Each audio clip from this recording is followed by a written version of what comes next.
एक यहाँ पे भाई साहब थे जो पीएचडी कर रहे हैं एग्री इकोनॉमी में। आओ गुरु आगे आओ, नाम बताओ अपना। निखिल तिवारी नाम है सर। हमको ये बताओ कि यहाँ पे जो भी लोग किसान परिवारों से जुड़े हैं वो धान के रेट और धान की खरीद पे बड़ी बात कर रहे हैं। तो पहले तो समझाओ हमको कि छत्तीसगढ़ में धान की खरीद का सिस्टम क्या है, ये पहला प्रश्न है। और उसके बाद हम इससे राज्य की सेहत पर क्या असर पड़ रहा है उस पर बात करेंगे। पहले धान की खरीद का सिस्टम समझाओ। क्या नाम है? सोमेश कुमार को। सोमेश, जिला कौन सा है? मेरा जांजगीर चांपा। जांजगीर चांपा के सोमेश कुमार हैं। इनके पास 6 एकड़ खेती है, धान उगाते हैं। अब आगे इनके पास 6 एकड़ ज़मीन है, तो इनका रजिस्ट्रेशन होगा पहले। वो कहाँ पे होगा रजिस्ट्रेशन? इनका रजिस्ट्रेशन वहाँ की लोकल समिति होती है, वहाँ पे पटवारी है, कोऑपरेटिव कमेटी, हाँ, आरयू है, पटवारी हैं। ये मिल के रजिस्ट्रेशन करते हैं, इनका प्रोसेस है। और उसके बाद में जब जिसमें इनकी खसरा खतौनी लगे, क्या खसरा खतौनी क्या बोलते हैं यहाँ पे? B1 बोलते हैं जमीन के कागजों को। जी, वो लगेगा। उसके बाद में वहाँ से पर एकड़ लगभग 15 क्विंटल की गारंटी देती है कि सरकार कहती है, पर वास्तविक पे जाए तो 14 क्विंटल ही सरकार जब से ये सरकार आई। पहले क्या होता था, इससे प्रीवियस गवर्नमेंट में 1 एकड़ के पीछे 15 क्विंटल बल्क में लेते थे। अब क्या किया इन्होंने, मेड़ का जो हिस्सा है इन्होंने उसको हटा दिया। बोले कि अब मेड़ का हिस्सा आ रहा है, इसलिए हम सिर्फ 14 क्विंटल लेंगे। तो वो इन्होंने नो डाउट धान का MSP बढ़ाया हुआ है, पर एरिया भी उसका कम किया हुआ है। अच्छा जी। तो इनकी 7 एकड़ है। अच्छा, 7 एकड़ माना। अरे गणित में तो मानते हैं ना। माना। कितनी है वैसे गुरु? नहीं है सर, 80 डिसमिल। 80 डिसमिल, ठीक है। तो 15 सत्ते 105 है जी। तो 105 कुंटल इनका सरकार खरीदेगी। पर आप कह रहे हैं कि 1 एकड़ पे 14 एक कम खरीद रहे हैं। कम खरीद रही है। हाँ, तो 98 कुंटल हो गया। जी हाँ जी। हाँ, तो 98 कुंटल अब ये बेचने जाएंगे। जी। क्या रेट मिलेगा इनको? अभी 2600 के आसपास पे रेट है, लगभग 2640 रुपए। ये राज्य सरकार खरीदती है। हाँ। इसमें जो 2640 है, इसमें केंद्र कितना पैसा देता है, राज्य कितना? अभी केंद्र ने राशि बढ़ा के 2100 किया हुआ है, तो अभी जो देंगे धान का केंद्र सरकार की तरफ से जो न्यूनतम समर्थन मूल्य है, जिसको अंग्रेजी में MSP कहते हैं, वो 2100 रुपए है। 2100 रुपए मिलेगा। और 2183 2183 बढ़ गया 100 रुपए। और उससे इतर जो है रुपए वो भूपेश बघेल वो सरकार राज्य सरकार देगी।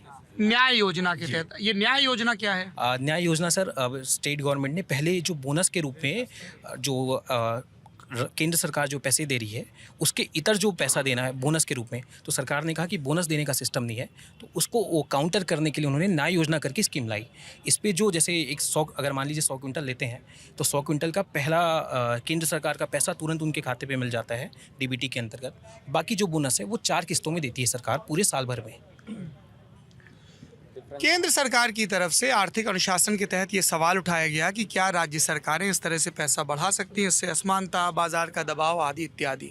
और उसके काउंटर में भूपेश बघेल सरकार ये न्याय योजना का तोड़ लेकर आई कि यदि आप मुझे समर्थन मूल्य में इजाफा नहीं करने देंगे राज्य के स्तर पर, तो मैं किसानों को उनके रकबे यानी कि ज़मीन की जोत के हिसाब से अलग से मुआवजा दूंगा, जैसे प्रधानमंत्री किसान सम्मान निधि के तहत देते हैं। बीच में एक शब्द आया DBT, डायरेक्ट बेनिफिट ट्रांसफ़र, यानी जो खाते हैं, बैंक का खाता, उसके साथ आधार कार्ड लिंक है, तो एक प्रोफाइलिंग है, पहचान है कि आप किन किन स्कीम्स के लाभार्थी हैं, और उसके तहत सीधे पैसा आपके अकाउंट में आता है।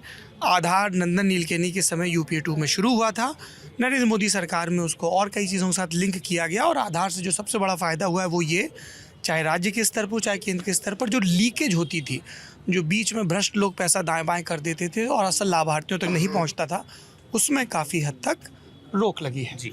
तो ये न्याय योजना है। भूमि योजना भी है छत्तीसगढ़ में। मैं आऊँगा, पहले धान खरीदवा लूँ। जी। ठीक है। तो अभी क्या अनाउंस किया है भूपेश बघेल ने, अब कितना देंगे? अभी 3000 की बात कही हुई थी, 3000 की बात। 2800। हाँ भाई प्रवक्ता। सर 1 एकड़ में 15 क्विंटल अभी तक जो हमारी सरकार दे रही थी, अगले आने वाले चुनाव में 20 क्विंटल पर एकड़ की गारंटी हमारे मुख्यमंत्री जी ने दी है। 20 क्विंटल जो 5 क्विंटल। अच्छा, एक तो खरीद का वो बढ़ा दिया, और रेट में 2800 रुपये। 2800 कर दिया। नवंबर से होगा ऐसा कहा है। और भाजपा का अभी घोषणा पत्र नहीं आया है, कल आ जाएगा। तुम यार अमित शाह के खास आदमी हो, आ गया हो। नहीं, कल आएगा सर, पक्का बता? सर कल आ रहे हैं सर। अमित शाह, अच्छा वो आ रहे हैं, खुद आ रहे हैं गृह मंत्री घोषणा करने के लिए। और मोदी जी परसों आ रहे हैं। वो कहाँ आ रहे हैं? वो दुर्ग में आ रहे हैं। दुर्ग में? जी जी जी। आज भी कांकेर में आए हैं। आज भी आते हो, कल हम भी जानकारी रखते हैं थोड़ी, है? कल जाना भी है। अब मुझे ये बताओ कि कई अर्थशास्त्री ये कहते हैं कि इस तरह से यदि सरकारें किसानों को बढ़ा चढ़ाकर इमदाद देती रहेंगी तो राज्य का जो आर्थिक अनुशासन है वो चरमरा जाएगा, राज्य कर्ज के तले आ जाएगा। आपके पास क्या जानकारी है इसको लेकर? सर पहले, इससे पहले गवर्नमेंट में थी, आपकी बात बिल्कुल सही है, अर्थशास्त्रियों का ये विचार भी सही है। पहले जो कैपिटल एक्सपेंडिचर मतलब कैपेक्स जो कहते हैं, रोड और मेडिकल और बाकी फैसिलिटीज़ पे जो सरकारें व्यय करती है, तो 2017-18-19 में ये 4.75% था स्टेट गवर्नमेंट का, पर अभी पिछले 5 साल पे 3.9 और 3.4 पे आ गया है। मतलब इंफ्रास्ट्रक्चर, आधारभूत ढांचे पर राज्य सरकार का जो खर्चा है वो घट गया है प्रतिशत में। हाँ, ये स्टेट का डेटा है। और दूसरा सर, एक और बात चीज़ धान के लिए, प्रोत्साहन के लिए, मैं किसान परिवार से हूँ, मैं एग्रीकल्चर की पढ़ाई करता हूँ, मैं चाहता हूँ कि किसानों का भला हो, पर एक विषय ये आता है कि इस तरीके से केवल एक फसल पे आप जब ज़्यादा बोनस देने लगेंगे, तो पहले हम देखते थे छत्तीसगढ़ में दलहन की, तिलहन की बहुत सारी फसलें होती थी, सारी तिलहन जैसे सोयाबीन है, मूंग है, उड़द है, पर अभी सिर्फ हमने धान को प्रोत्साहन दिया। इसलिए जो पहले 16 लाख रजिस्टर्ड फार्मर होते थे 2018 के आसपास में, 17-18-19 के आसपास में, अभी ये धान बेचने के लिए जो हमने जो पहली बात की, उसकी संख्या लगभग 26 लाख तक पहुंच गई है। तो हम जरा सोचेंगे कि किस तरीके से राज्य के क्रॉपिंग पैटर्न पे चेंज आया है। तो सरकारों को अगर योजना बनानी चाहिए तो वो समन्वित बनाए, जिसमें पूरे 14 लाख किसान थे। अब पहले 14 लाख थे, अब पहले 14 लाख थे। और जब ये फायदा जब दिखा लोगों को, तो उन लोग जो सिटी में पलायन कर गए थे, उस धंधे को छोड़ के नुकसान हो रहा। वो चूंकि उनको इमदाद मिले। हाँ, आप क्या कह रहे थे? सर मैं ये बोल रहा था, धान इसलिए बढ़ रहा है क्योंकि सारी रिसर्च उसी में फोकस्ड है और मैकेनाइजेशन भी उसी में ज़्यादा है। मैकेनाइजेशन क्या है और इसमें सर, आप उड़द को आप हार्वेस्टर से काट सकते हो क्या? नहीं काट सकते हो। बंदर से खतरा अलग है, आदमी से ज़्यादा बंदर पहले परेशान करता है, बचता ही नहीं है, वो हाथ में ही कुछ नहीं आता। और दर्शक इस बात का भी ध्यान रखें कि जब ये नाम भैया क्या बताया? निखिल तिवारी। निखिल, ये जो बता रहे थे निखिल जी कि धान और तिलहन दोनों का फसल चक्र एक ही है, ठीक है। तो जब गर्मी बीतती है, चौमासे शुरू होते हैं, तभी धान की भी बुआई शुरू होती है, खरीफ की फसल है, और तभी तिलहन की भी होती है। तो इसलिए जी, मैं तो इसलिए मैंने उड़द नहीं कहा, मैंने दलहन नहीं कहा, तिलहन कहा। तो इसलिए वो किसान को एक विकल्प चुनना पड़ता है कि वो तिलहन की तरफ जाएगा या धान की तरफ जाएगा। तो एक बात इनकी पता चली कि रकबा बढ़ रहा है, दूसरी आपने बताई कि मैकेनाइजेशन इसकी एक बड़ी वजह है और कैश क्रॉप, और इसी वजह से 20 लाख धान के किसान हैं और 2 लाख हमारे जो अन्य जो तिलहन है उसमें। और अभी नई, शायद मैंने परसों सुना। क्या नाम है आपका? मेरा नाम समीर सिंह चौक। क्या करते हो? मैं सामाजिक कार्यकर्ता हूँ, कांग्रेस से भी जुड़ा हूँ। सर इनसे तो आप मिले हैं कई बार, वीडियो है इनका आपके चैनल पे। लास्ट टाइम जब आप आए थे तो आई थिंक ये वही है। सर B5 का इंटरव्यू लिया कि नहीं लिया? B5 का इंटरव्यू लिया कि नहीं लिया? B5 अभी आप लिए थे पिछले बार 2018 में। B5 कौन? ये मतलब नहीं, अभी तो नहीं मिले। आज ही उनके 9 बरस पूरे हुए, उन्होंने बताया था, पर मैं यहाँ व्यस्त हूँ। नई घोषणा की है अभी राहुल गांधी जी ने, तीव्रा को भी अब हम लेने का। तीव्र क्या है? तीव्रा यहाँ एक फसल है। आप किस विषय में निष्णात हैं? Agriculture, economics. अच्छा, और भी कोई एग्रीकल्चर वाला है साथ में ही खड़ा करें? अरे वाह, आओ गुरु, आओ। तुम्हारा क्या नाम है? कुणाल वर्मा। कुणाल वर्मा, ठीक है। अब बढ़िया बताना, हमारा पूरा फंडा सब क्लियर करके जाना। हाँ, कौन सी ये बता रहे हैं कांग्रेस वाले, क्या नया किया? लाकड़ी तिवड़ा की लथाइदस की फसल है सर, और उतेरा उसकी खेती करते हैं। जैसे धान का फसल हो गया, उसके बाद में चूंकि कई जगहों पे सिंचाई की व्यवस्था नहीं है, तो उसको क्या करते हैं, धान की फसल कटने के बाद पे उसी समय जो अंदर पे मॉइस्चर रहता है खेत के अंदर पे, तो उसका यूटिलाइज करने के लिए तिवड़ा की फसल बो दी जाती है। फसल कटने से पहले ही रिले क्रॉपिंग भी इसको कहते हैं।